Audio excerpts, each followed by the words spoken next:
Excellences, Mesdames et Messieurs les chefs d'État et de gouvernement, distingués participants, Mesdames et Messieurs, c'est un honneur de m'adresser à vous en ma qualité de membre du Conseil présidentiel inaugural de l'Accra Reset à l'occasion de cette réunion de Davos placée sous une conviction simple mais exigeante: la souveraineté n'est pas un slogan.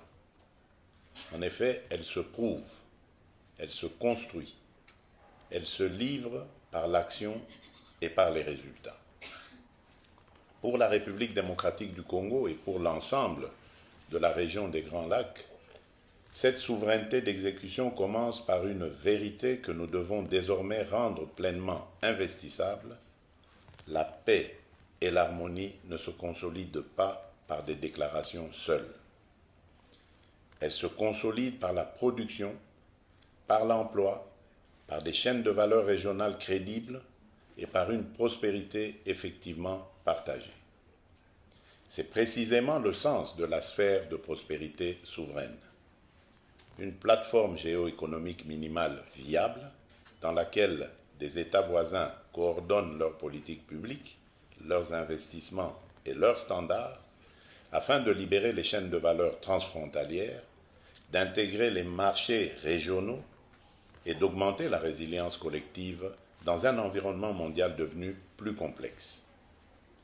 Dans cet esprit, la sphère de prospérité des Grands Lacs constitue une démonstration très concrète de ce que la souveraineté, lorsqu'elle est exercée de manière collaborative, peut produire. Plus de stabilité, plus d'opportunités mondiales et davantage de prospérité à long terme dans une région où nos destins sont interconnectés. En 2025, la République démocratique du Congo et ses voisins ont engagé une nouvelle phase de coopération pratique, un cadre d'intégration économique régionale visant à formaliser les chaînes d'approvisionnement en minerais, à renforcer la coopération transfrontalière et à libérer le potentiel économique de notre région grâce à un véritable dividende de stabilisation.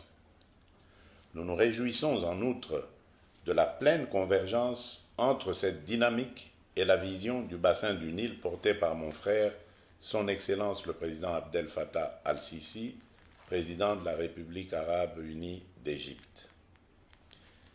Je veux vous l'assurer, chers amis, en signant ce document, nous n'avons pas cédé à l'effet d'annonce. Nous avons posé un acte de conviction et de méthode. Ceux qui imaginaient que ces pactes n'étaient que des instruments de communication destinés à capter l'attention des grandes puissances constatent déjà qu'ils ont manqué l'essentiel. Car ce qui se dessine dans les Grands Lacs n'est ni un récit fabriqué, ni une promesse abstraite.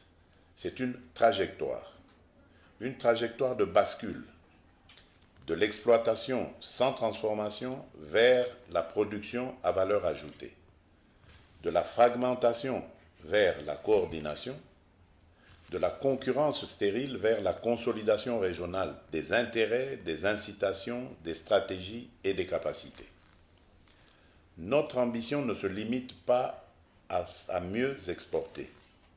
Elle consiste à mieux produire, à mieux transformer, à mieux intégrer et par conséquent à mieux négocier notre place dans l'économie mondiale.